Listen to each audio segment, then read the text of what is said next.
The Lift & Co. Cannabis Expo returns to the Metro Toronto Convention Centre, November 18th to the 21st. Discover and learn about all things cannabis. Get your tickets at liftexpo.ca. Must be 19 plus to enter and attend.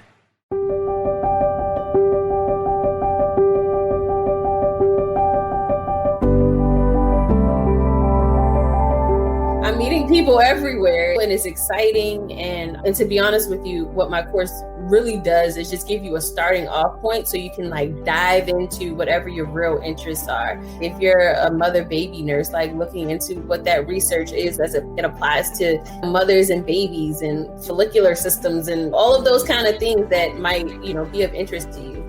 But we're a subset of people that is very small, so the opportunities are endless.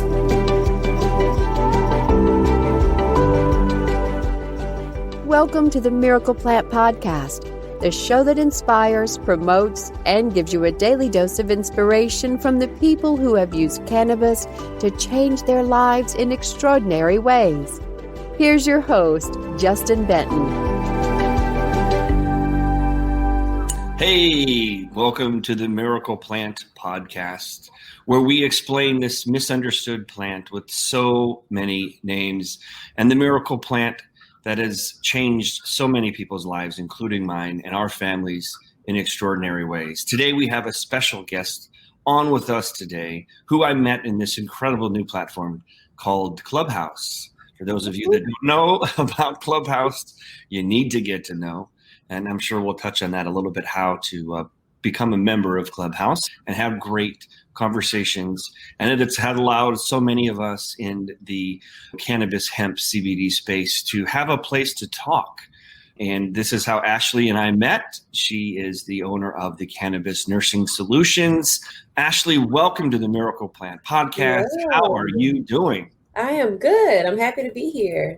Because we met on Clubhouse within the last week or so, I don't know much about you. That you are a cannabis nurse who helps people that are looking for answers to their problems and health ailments. And I'd love to hear your story, hear a little bit more about you, how you got into the space, and some stories that really help us understand what it's all about for you. Okay, yeah. Thank you for having me. I'm Ashley. I've been a nurse for 12 years and I worked in traditional nursing world for most of my career. And if there are any nurses out there, it's like med-surg nursing and telemetry nursing. I'm the person who brings you your medicine and says, "Have a nice day, sir," and talks to you for the doctor because the doctor probably came in and said a bunch of mumble jumble. So that was what I spent a lot of my time doing.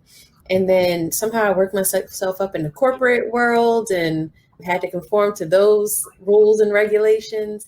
And during that time, I started learning more and more about the plant.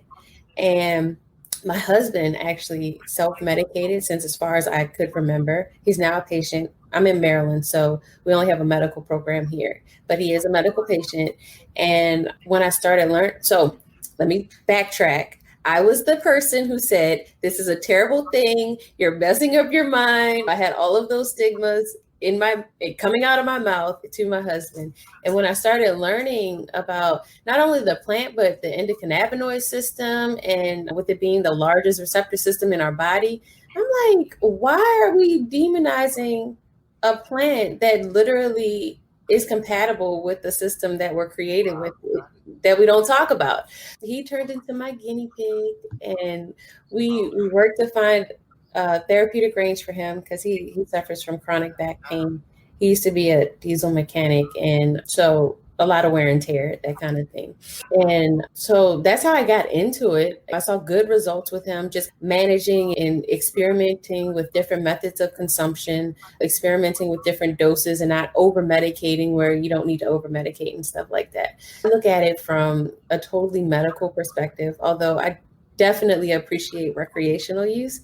As many know, stress is linked to almost every chronic disease out there. Stress management is also very important, and I also attribute that to the medical side of things. Yeah, that's how I got into it. At this point, I'm in love with the plant. I'm having a good time navigating this whole entrepreneurial space. I'm a new author, so I guess I got to claim that title because I published.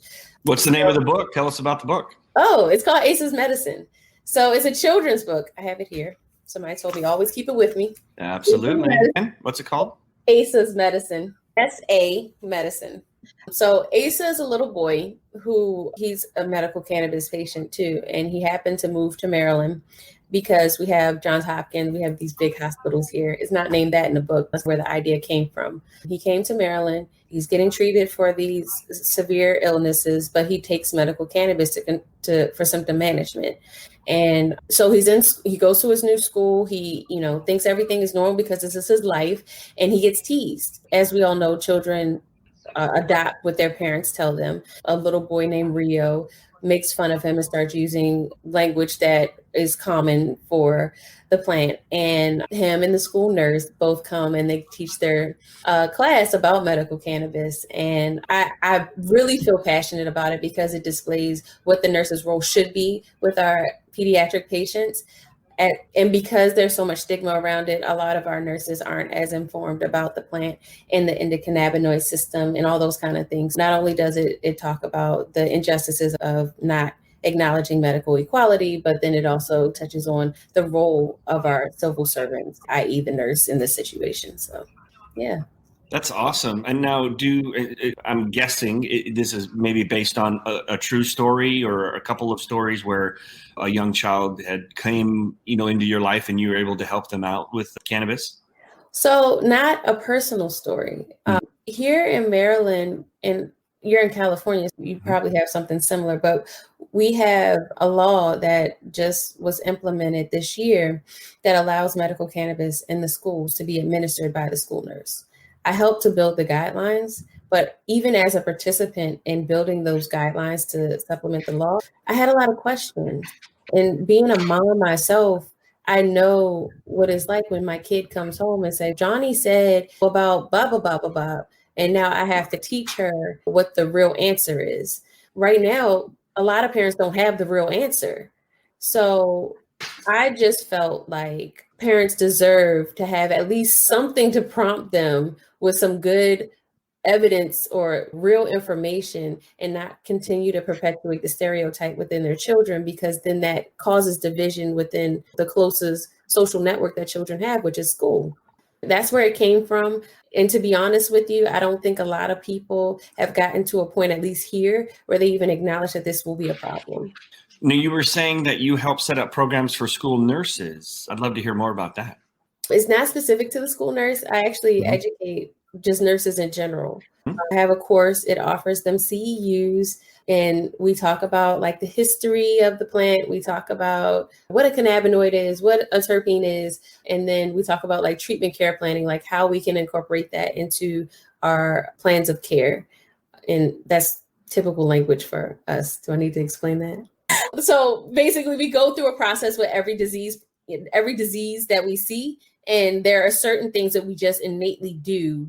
If you have a CHF patient, we know that we're going to check the lungs because they could have fluid in their lungs or something like that. We don't have a protocol like that that exists with medical cannabis. We barely even ask if the patient takes medical cannabis. If we see THC in the system after we do a UA or a urine analysis, we, label them and then we move on. Basically, what the course does is break down what it is really, and then builds it up to what can you do with this information? How do you implement it into whatever it is you do in nursing? So if you're a school nurse, if you're an ICU nurse, if you're a med-surg nurse, wherever you are, you can take that information and advocate for your patients the way we are trained to do. That's so cool. How does someone find it? Do you have a website, or do they reach out to you on Instagram? How do you get to take the course? So I do have a website. It's cannabis-nursing-solutions-llc.com. And the tabs at the top will direct you. So if you're a nurse, you click for nurses, and then you have your little menu. But you can also email me, cannabis-nursing-solutions@gmail.com. And then on Instagram at Cannabis Nursing Solutions.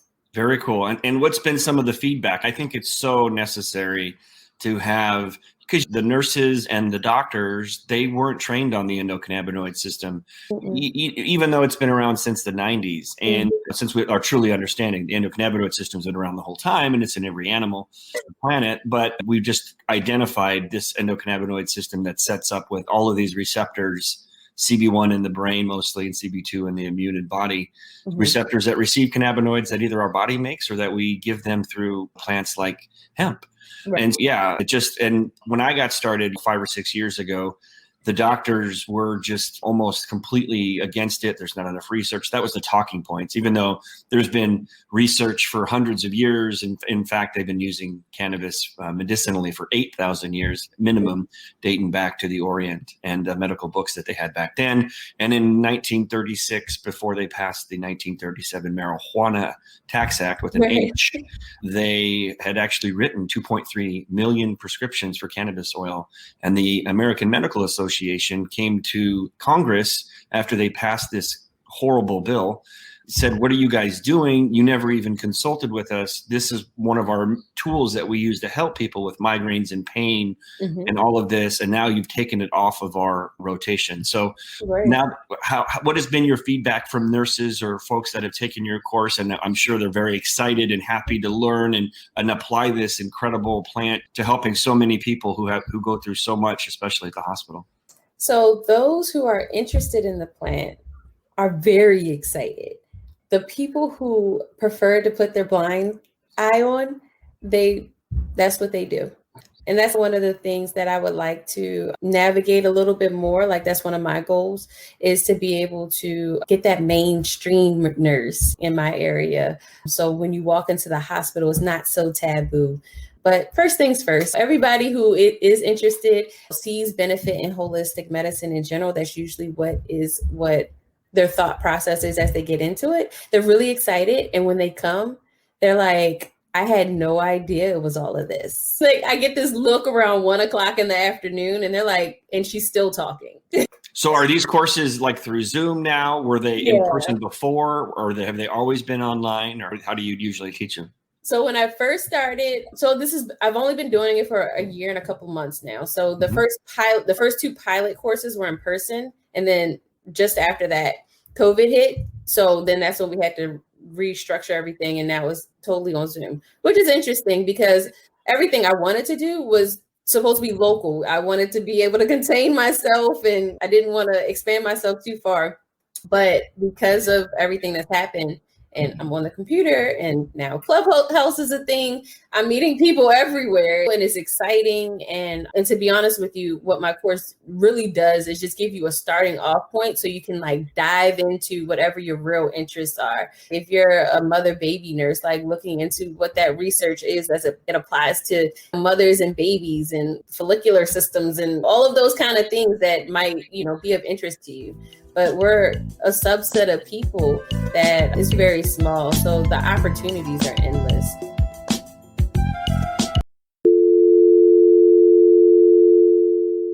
This is the sound cannabis companies hear when they try to place an ad on Facebook, Twitter, or Google. The tech overlords' arbitrary discrimination against our industry is unfair. But until they change their restraint of trade policies, we need an alternative way to share our message with our customers. Cannabis Podcasts are one of the last advertising platforms not controlled by tech monopolies. And for as low as $9.99 a week, cannabis companies have the freedom to play their uncensored commercials to customers around the world.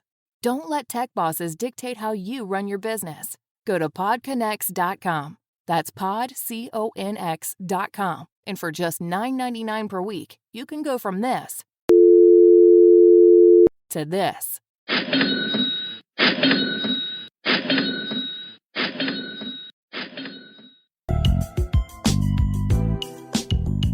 Do you have, so are you still a nurse that goes to a hospital and interacts with patients on a daily basis? Yeah, that's great. No, I figured, but I guess you obviously have that one-to-one relationship with the patients that come in there.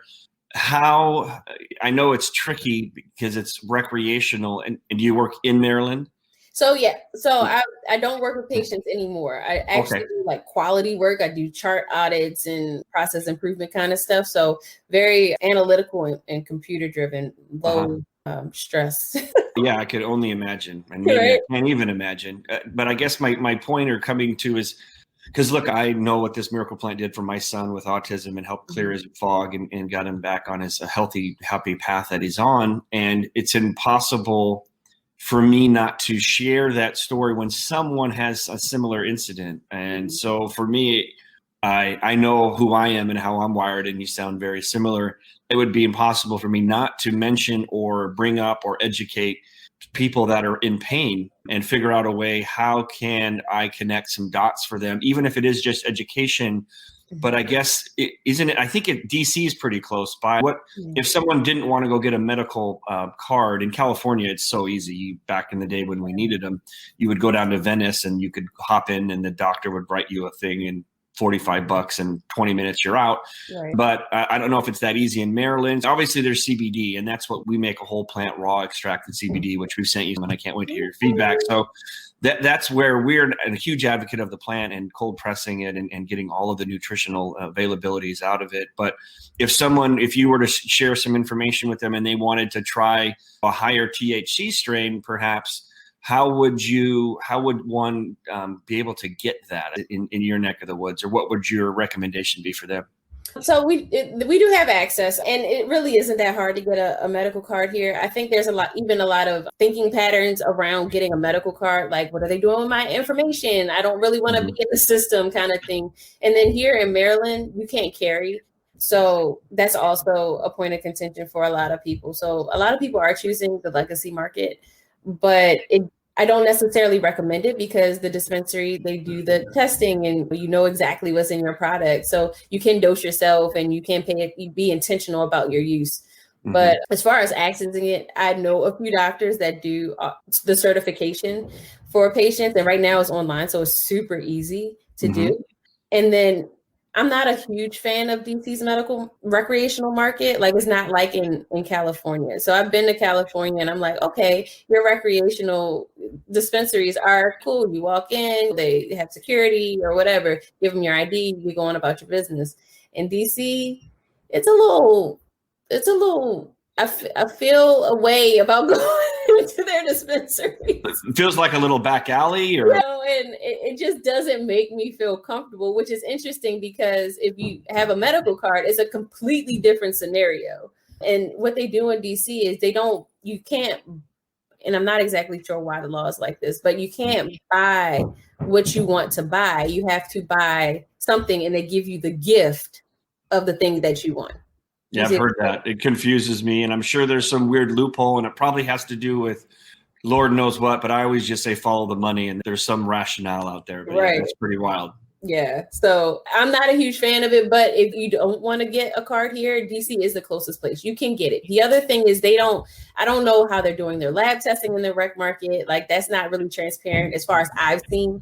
And then they don't label the same way they do in their rec as they do in their medical market. And I get why, but at the same time, even recreationally, I want to know what am I taking? So those are my thoughts. Absolutely. And again, for us in the CBD side of the space, which we do have trace amounts less than 0.3% THC, we've seen incredible results. We're all learning at about the same time. And now that we found each other on Clubhouse, we get to work with people like Dr. Lakeisha, and Chloe was on last night. She had a great room, Viliano, and there's just so many incredible people that I've gotten to meet on Clubhouse. And we're going to be able to align and help each other accomplish our missions. And tell me about your experience on Clubhouse, people you've met, things that have worked out for you. I assume, how long have you been on Clubhouse? So Christmas was when I was invited in. So it's been really eye-opening experience. So I feel like a bubble has literally been lifted off my back. Like, I felt like I was working alone and I was the only one who thought the way that I thought. And I knew that I know a few people, I know small subsets within my area specifically, but like, you get stuck in these kind of echo chamber kind of things. And that's exposed that a whole lot for me, at least. Clubhouse has been really great. I've really enjoyed meeting all the different people, hearing other people's opinions, getting different perspectives, which I think is huge. Perspectives outside of Maryland, perspectives outside of being a nurse, perspectives outside of being Black. It's invaluable, the amount of perspective that you're able to get, because then you can apply it to what it is that you are trying to accomplish.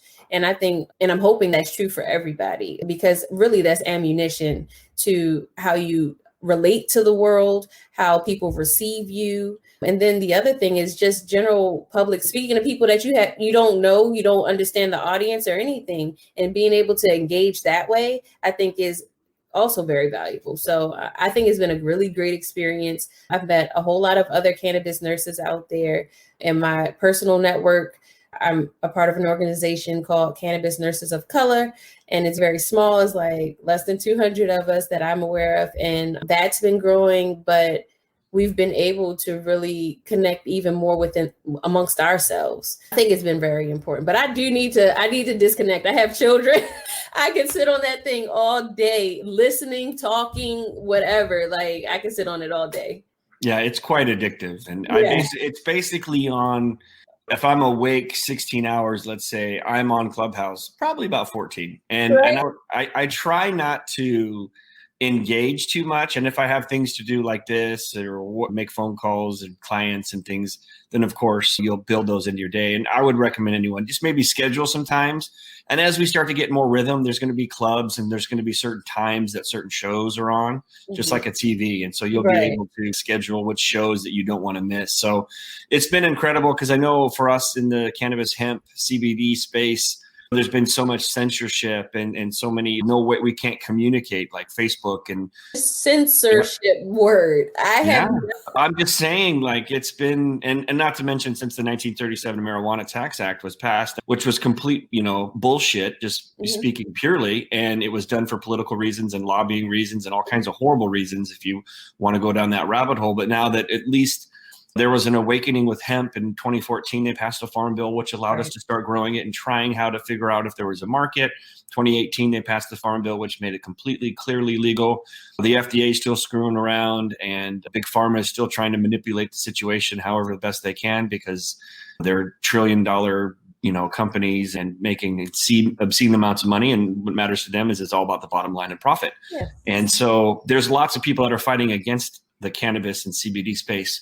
But when Clubhouse appeared, who've all been fighting this uphill battle because we've been touched by this industry, or this plant has basically become a miracle for our lives in so many different ways. We all got to collaborate and talk and share our stories. And I was going to say two things is one, anybody looking to get on Clubhouse, first of all, right now you have to have an iPhone. That Android one is actually a fake account thing. That doesn't work right now. You do need to have an iPhone or potentially an iPad that's connected to a phone number, and then download the app and then make sure that you reserve your phone number that you use, your normal phone number, and then make sure that you get your phone number and name into the contacts of other people that have iPhones that are already in Clubhouse. That's your best bet to get waved in. And unless you're somebody who's already in there too, who's a good friend of yours, ask them to invite you in, because you get about anywhere between 4 to 7 if you're a pretty active participant on those invites. But I was going to say before I forget,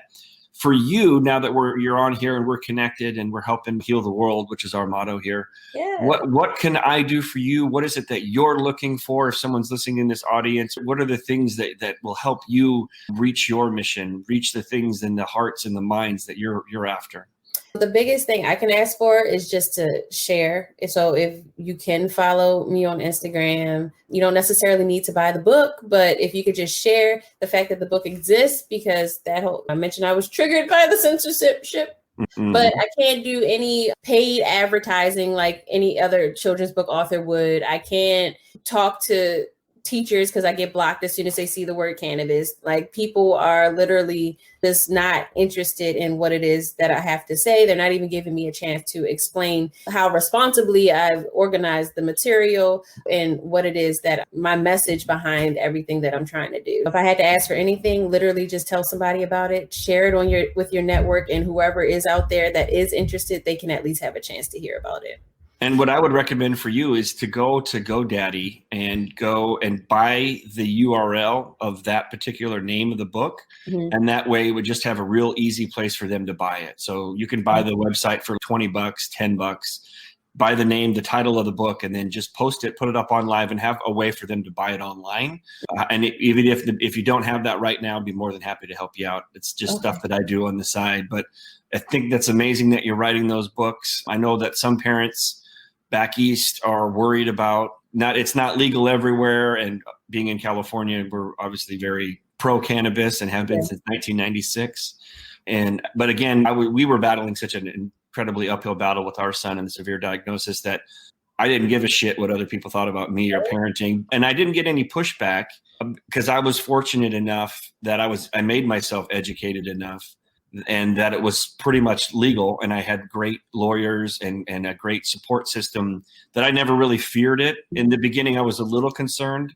Now where my son goes to school, all the teachers and the principal, everybody takes our products and loves them for stress and anxiety. And so I know a lot has come a long way. And I know a lot of people are confused about CBD and they think they'll get high and they think they'll fail a drug test and they think it comes from marijuana and they think that it has to have. It's sometimes dispensaries will say it needs to come from marijuana, which is not true. Marijuana is a made up term, that's slang term that they brought from Mexico to try and slander people. So cannabis is the name of the plant. It's the true name of the plant. And so what's some questions that you get, or what are some advice that you give people that you get pretty common? A lot, you touched on it already, but a lot of people are very confused about CBD, the differences between CBD and THC. They all come from the plant. And even when I try and break it down, they're like, but CBD is separate. No, that's just the way it's been marketed to you. And then the other piece of it is the children aspect of it, because I've been doing a lot of talking about children and the fact that they can be patients too. And people are really concerned about giving their children CBD for whatever ailment is out there. I was just told a story the other day that really broke my heart, that we accept alcohol and it's a toxin. Like I've heard this story about a young girl who was young, under 2, and they gave her alcohol. And by the time she was 8, was an alcoholic. Oh. And that has been sticking with me since I've heard it. And as a nurse who's watched people withdraw from alcohol, we really need to take a look at the things that we accept and the things that we reject and why we do that. That's a lot of the messaging that I put out there. And then just being Black and talking to my counterparts and just removing some of the fears and the stigma around cannabis because of the way the system has targeted them is also a piece of it as well.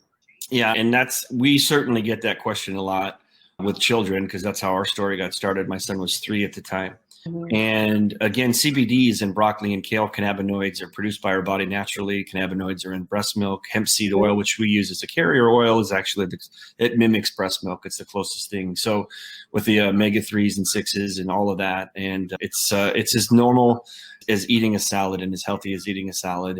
And the main thing is I'm not an advocate of giving decarboxylated THC, not Delta 9 to children. There's been studies out there that it's not a benefit to the brain as the brain continues to develop to the age of 25. Everyone has to do their own research. Don't take my word for it. Do your own research. I think it's crazy how people will listen to one person, even if they are wearing a white coat, and just accept everything that they say is the truth. But yet if we get a ding in our car, we'll go take it to 3 places to get estimates. So I always tell people, do your own research. You can go to places like pubmed.gov. And search and look for all of these published studies out there. You'll be blown away what's already been studied with cannabis and CBD, and you'll be blown away what is to come. And so I'm just so happy to have you on, so happy to meet, so happy to help, anything that I can do. Any parting words or anything you want to share with the audience before we wrap up? My message is always, cannabis is a medicine. It's not scary. So true, so true. I am going to read a review. Please review this. Please share this so others out there who are in pain or stress, or they can't sleep at night, or they're fighting a tough ailment or an autoimmune disease, that they can be exposed to this information and try this plant juice. We have compassion programs. We give away products for free all over the world. We also give seeds away for free and teach you how to grow hemp in your backyard.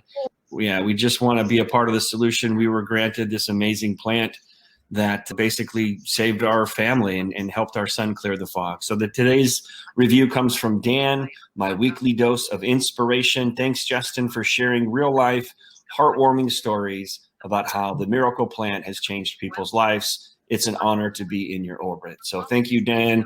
Everyone, please go out, write a review. I know it takes 2 minutes, but it's how the algorithms on Apple will elevate our podcast so others can find it. So share it, like this, get this out there. Ashley, thank you so much for coming on. I look forward to connecting with more rooms on Clubhouse, and just been an absolute honor. So thank you, everybody, for joining us here on the Miracle Plant Podcast, where we share extraordinary stories, how this misunderstood plant with so many names has helped. Again, if you have a story to share, please reach out to us at info@themiracleplant.org and tell us your story. We'd love to have you on a guest. Again, that is info@themiracleplant.org. And you can also visit the website there as well, themiracleplant.org, for any questions there or to hear more about our journey. So thank you, Ashley, for coming on. Everybody, have a great week, and we'll see you on Clubhouse, hopefully. Yes. Take care, everybody. Bye-bye.